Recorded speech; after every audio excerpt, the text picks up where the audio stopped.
నమస్తే, welcome to our channel. ప్రస్తుతం మనతో భృగునంది నాడి జ్యోతిష్య పండితులు రామకోటేశ్వరరావు గారు ఉన్నారు. వారితో మాట్లాడదాం. సార్ నమస్తే. సార్ నమస్కారం అమ్మా. సార్, మీరు జనరల్గా చాలాసార్లు చెప్తూ ఉన్నారు ఆదిత్య హృదయం సూర్యాష్టకం అని. అయితే ఆదిత్య హృదయం ఎవరెవరు పఠించాలి, అలాగే సూర్యాష్టకం ఎవరెవరు పఠిస్తే మంచిది, ఆదిత్య హృదయం పఠించడం వల్ల విశేషంగా జరిగే లాభాలు ఏంటి, అలాగే సూర్యాష్టకం పఠించడం వల్ల కూడా మనకి వచ్చే లాభాలు ఏంటి అనేది చెప్పండి సార్. నమస్కారం. సూర్య భగవానుడు ప్రత్యక్ష దైవం. అవును సార్. దినరాజు. అంతేకాకుండా బ్రహ్మ విష్ణు మహేశ్వర స్వరూపం అంటాం. దశావతారాల్లో పురాణాలు చదివినప్పుడు శ్రీరామచంద్రుడు తన వంశకర్త అయిన సూర్య భగవాన్ని ప్రార్థించేశాడు. మీరు లౌక సినిమాలో చూసే ఉంటారు. సప్తాస్వరథ మారూఢం ప్రచండం కశ్యపాత్మజం శ్వేతపత్రంధరం దేవుని తమ సూర్యం ప్రణమామి అంటూ ఆయన అన్నారు. అది సూర్యాష్టకంలోనిది, ఆదిత్యుడు కాదు. అలాగే శ్రీకృష్ణ పరమాత్మ కూడా నిత్యము సూర్యభగవానికి అర్ఘ్యం సమర్పించేవారు. అందువల్ల అంతటి గొప్పవాళ్ళు కూడా సూర్యభగవాన్ని నిత్యం ప్రార్థన చేస్తున్నప్పుడు మనం అందరం ప్రార్థించాలి. అయితే సూర్యభగవాన్ని రకరకాలుగా ప్రార్థించవచ్చు. చాలామందికి ఇవన్నీ స్తోత్రాలు చదవడానికి అవకాశం లేనప్పుడు సూర్యదేవాయ నమః అని 5 సార్లు నామస్మరణ చేసినా కూడా సూర్యభగవానుడు అనుగ్రహిస్తాడు. అలా కాకుండా కొన్ని సందర్భాల్లో ఆదిత్య హృదయం మాత్రమే ఉపయోగించాలి.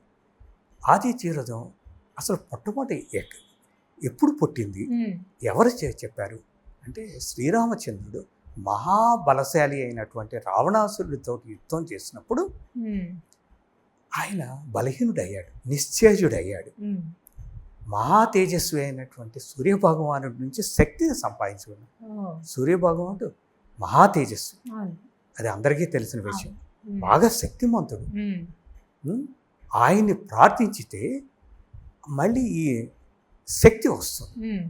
అందుకోసమే అగస్త్య మహర్షి సప్తర్షుల్లో ఒకడైనటువంటి వాడు చాలా గొప్ప ఋషి అయినటువంటి అగస్త్య మహర్షి వచ్చి సూర్య భగవాన్ని ప్రార్థన చేయమని చెప్పి ఆదిత్య హృదయం పఠిస్తూ సూర్య భగవాన్ని తను ఉపదేశించాడు. అక్కడ పూజ చేశారు. పూజ చేసేటప్పటికి ఆ తర్వాత ఈయనకి శక్తి వచ్చింది. అంటే నిస్తేజంలోంచి శక్తిమంతుడయ్యాడు, తేజస్సు వచ్చి శక్తిమంతుడయ్యాడు. అప్పుడు అందుకే మీకు తత్వ యుద్ధ పరిశ్రాంతం అని మొదలవుతుంది ఆదిత్యుడు. అది అలాంటి సందర్భాలు మనకు కూడా ఏంటి, జబ్బు చేసినప్పుడు ఏమవుతుంది, మనం బలహీనం అవుతాం, శక్తి ఉండదు, కళ తప్పిపోతుంది, ముఖం పోయింది అని అంటారు. అదే తెల్లగా ఉండేవాళ్ళు కూడా చామన్ ఛాయకి వచ్చేసేసినట్లు కనపడతాను. చామన్ ఛాయ్ కావడం ఇంకా నల్లగా, అది అంటే ఆ తేజస్సు పోతుంది, వెలుగు కాంతి అవి పోతాయి, బలహీనంగా ఉంటారు, శక్తి ఉండదు మనకు జబ్బు చేసినప్పుడు. అందుకనే అదే ఆయన్ని ప్రార్థించితే, సూర్య భగవాన్ని ప్రార్థించితే ఆ శక్తి వస్తుంది. అప్పుడు ఆదిత్య హృదయం వాళ్ళు పఠించాలి. ఇదే కాకుండా వేరు వేరు సందర్భాల్లో అక్కడ ఏం చేశాడు, యుద్ధానికి వెళుతున్నప్పుడు, యుద్ధంలో పాల్గొంటున్నప్పుడు శక్తిహీనుడయ్యాడు శ్రీరాముడు. అలాగే మనం ఎవరమైనా యుద్ధానికి వెళ్ళేటప్పుడు, యుద్ధ భూములు లాంటి వాటిల్లోకి వెళ్ళినప్పుడు, కొన్ని సమరభూములు లాంటి సమరం చేస్తాం. యుద్ధానికి వెళ్ళనక్కర్లేదు, పాకిస్తాన్ తోటో అదే చైనాతో యుద్ధానికి వెళ్ళనక్కర్లేదు. కానీ అలాంటి పరిస్థితులు ఉంటాయి. అలాంటి పరిస్థితులు ఏంటంటే ఎలక్షన్స్లో పోటీ చేసినప్పుడు హోరాహోరీ ఫైట్ చేస్తారు, స్ట్రాటజీస్ ఫాలో అవుతారు. ప్రత్యర్థి చేసిన దానికి మళ్ళీ వీళ్ళు చేసిన దానికి ప్రత్యర్థులు, అలాగే వాళ్ళు ఆదిత్యుడితో పఠించడం చాలా అవసరం. అలాగే స్పోర్ట్స్లో పార్టిసిపేట్ చేసేటప్పుడు చిన్న పొరపాటు చేసిన అవుట్ అయిపోతారు. లేకపోతే అవతల పార్టీ అవతల టీం గెలిచేస్తుంది. అంటే అది సమరభూమిలో ఒక్క చిన్న పొరపాటు చేస్తే మనకు కత్తి తగిలిపోతుంది. మనం శత్రువుని సంహరించలేము, శత్రువుని బలహీనుని చేయలేము. అలాంటిది ఉంటుంది. సో అది సమరభూమి. ఎలక్షన్స్, స్పోర్ట్స్ ఇవి కాకుండా మనం కోర్టు గొడవల్లో ఉన్నామనుకోండి, అక్కడ పోటీ ఫైట్ చేయాలి. లాయర్లు, ముఖ్యంగా లాయర్లు, వాళ్ళు నిత్యం కోర్టులో గెలుస్తారో గెలవరో, ప్రతి వాళ్ళు గెలవడం కోసం ప్రయత్నం చేస్తూ ఉంటారు.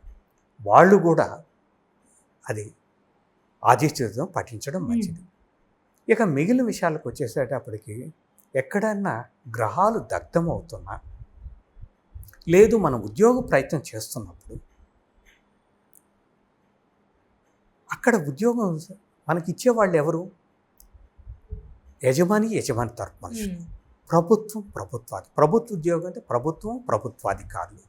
సో వాళ్ళందరూ, అలాగే మనకు ఒక రాజకీయ నాయకుడితోటి, ఒక కార్పొరేటర్ తోటో, లేకపోతే ఒక ఎమ్మెల్యే తోటో పని ఉన్నది, ఒక మినిస్టర్ దగ్గర పని ఉండాలంటే, అక్కడికి వెళ్ళాలంటే సూర్యాష్టకమే బెటర్.